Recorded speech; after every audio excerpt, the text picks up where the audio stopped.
ሰላም እንደገና ተመልሻለሁ።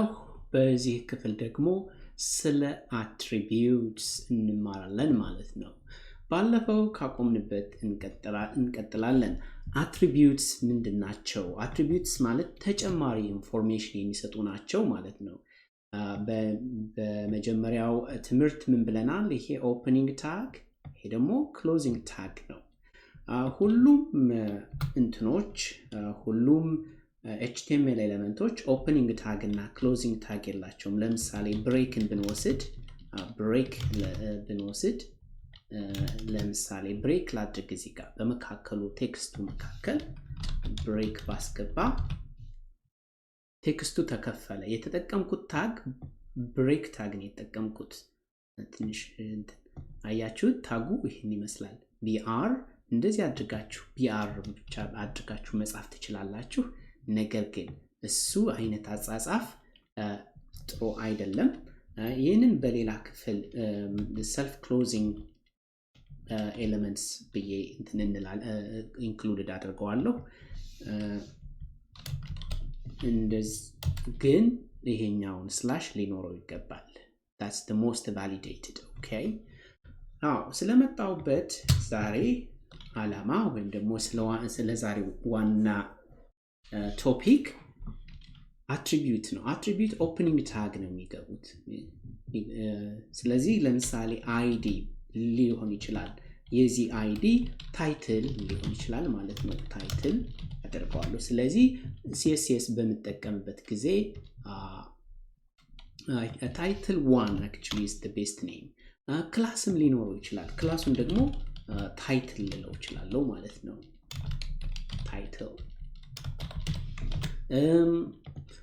ምናልባት ስታይል ለምሳሌ ለማስገባት ብፈልግ ስታይል በነገራችን ከለር አድርጌ ከዛ ሬድ ብለው ቀጥታ ቀይ ያደርግልኛል ማለት ነው። እንዳያችሁት ግሪን ማድረግ ትችላላችሁ።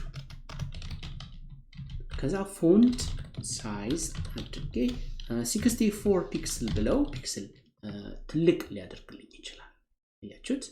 በጣም ትልቅ አደረገልኝ። ስለዚህ አሁን ይሄ በኦፕኒንግ ታግ በኩል ያደረኳቸው ይሄ ID አትሪቢዩት ነው፣ ይሄም አትሪቢዩት ነው፣ ይሄም አትሪቢዩት ነው። አትሪቢዩት የት ጋር ነው የሚገቡት?